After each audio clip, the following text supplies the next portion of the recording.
students.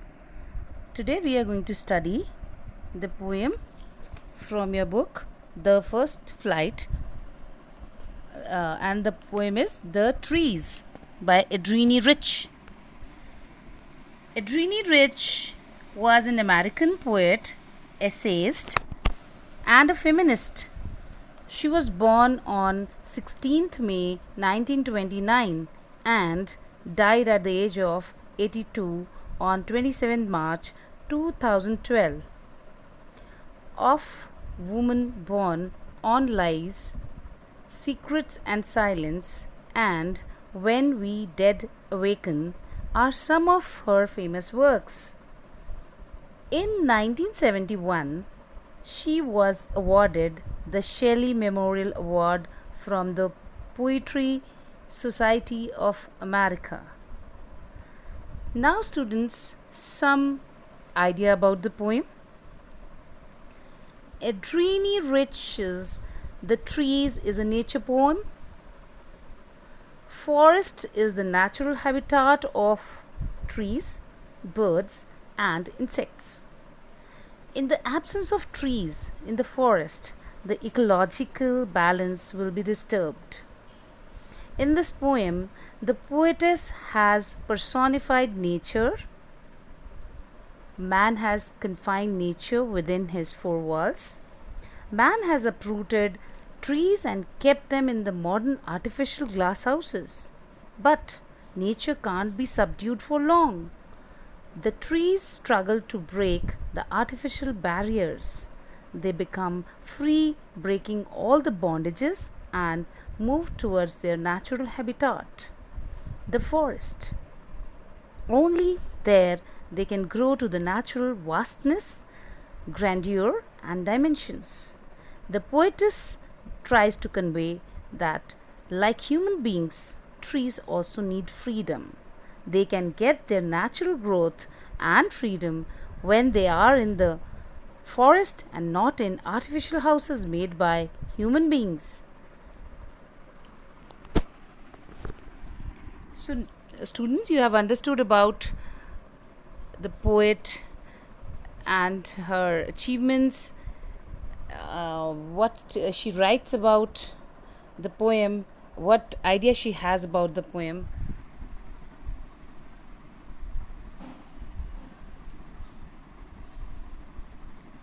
Now, some introduction about the poem. The poem has a symbolic meaning. The trees are extended metaphor for women. The poet says that the women have rested, healed, and recovered, and are ready for their primary purpose to renew the empty forest of mankind. So, here is some summary of the poem, students. The poet talks about trees symbolically. They refer to women who have been healed and are ready to move out of their houses to fulfill their primary purpose to renew the forest of mankind. As women have remained indoors, the forests have become empty, the birds and insects rendered shelterless, the sun's rays do not have the tree trunks and leaves to fall upon and thus reach the earth. She says that the forest will be full of trees the next morning. The roots of the trees are working hard to separate from the floor of veranda where they have remained fixed. The leaves and branches are moving towards the glass windows. They are desperate to move out, just like a newly discharged patient who has not recovered completely moves to the exit door of the hospital in a hurry. The poet is sitting in her house with the doors of veranda open. She is writing letters but does not mention this movement of trees. It is night time. The sky is clear and bright moon is visible. She can smell the trees and lichen which seem to be calling out desperately. She hears the glass of window pane breaking. The trees are moving out and the fast blowing wind embraces them.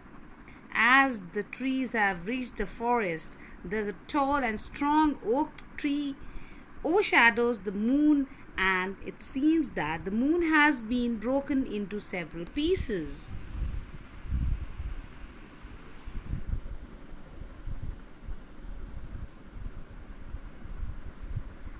So now students, we will be discussing about the stanzas of the poem, and I will explain to you. The trees inside are moving out into the forest that was empty all these days, where no bird could sit, no insect hide, no sun bury its sweet in shadow. The forest that was empty all these nights will be full of trees by morning. So, what does it mean? The trees are coming out of the artificial habitat, the glass houses. They are moving out to their natural habitat, the forest. The forest has been empty of trees all these days. No bird could sit on the tree tops now, nor could they any insect could hide itself in the cracks of the trees. The scorching rays of the sun had no shade of trees to cool themselves. The forest which has been empty without trees will be full of trees by morning. So you've understood this paragraph? The stanza. All night the roots work to disengage themselves from the cracks in the veranda floor. The leaves strain towards the glass, small twigs stiff with exertion, long cramped boughs shuffling under the roof like newly discharged patients, half dozed, moving to the clinic doors.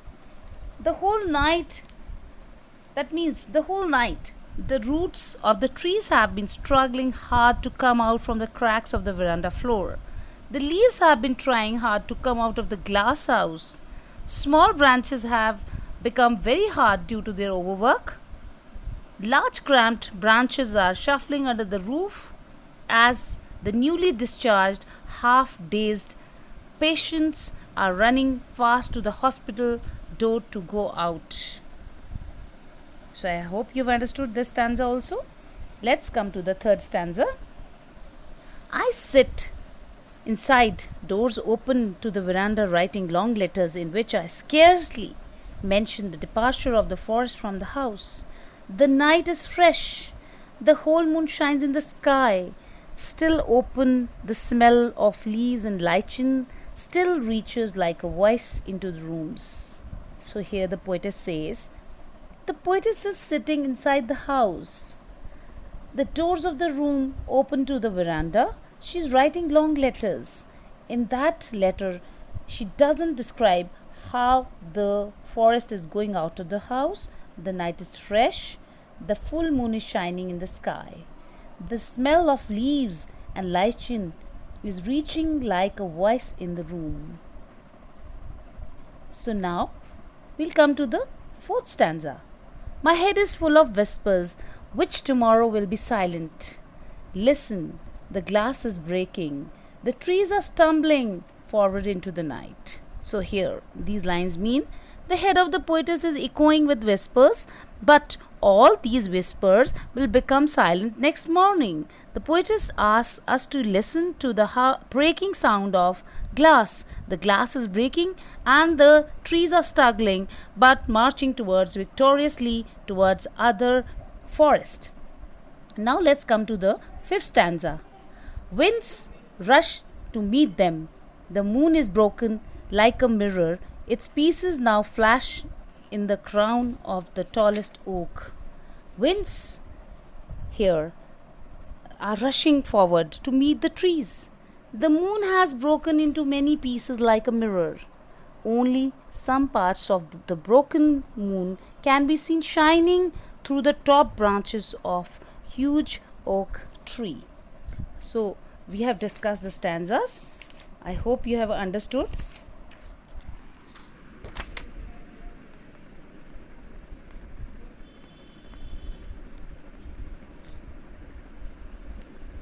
So once again I'll recite this poem for you. The trees inside are moving out into the forest that was empty all these days, where no bird could sit, no insect hide, no sun bury its feet in shadow.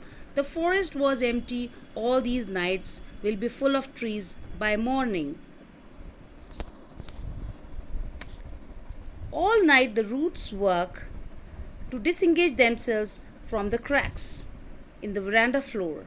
The leaves strain towards the glass, small twigs stiff with exertion, long cramped boughs shuffling under the roof like newly discharged patients, half dazed, moving to the clinic doors. I sit inside, doors open to the veranda, writing long letters in which I scarcely mention the departure of the forest from the house. The night is fresh, the whole moon shines in a sky still open. The smell of leaves and lichen still reaches like a voice into the rooms. Students, now some conclusion of the poem. The Tree is a short symbolic poem and it focuses on the movement of the trees that are initially indoors but seeking to escape from freedom in the forest. The trees represent the nature and womanhood in particular. So, now let's discuss some literary devices. First is alliteration. Long letters, forest from sky, still leaves and lichen. These are illustrations used in this poem. Enchantment, continuation of sentence to the next line. Doors open, the house. Imagery, the poet has tried to create a scene in which she is observing all the things happening. The night is fresh into the rooms. So, image has been discussed. My head is full of whispers, which tomorrow will be silent. Listen, the glass breaking, the trees are stumbling forward into the night, winds rush to meet them, the moon is broken like a mirror. So, images have been discussed in this poem.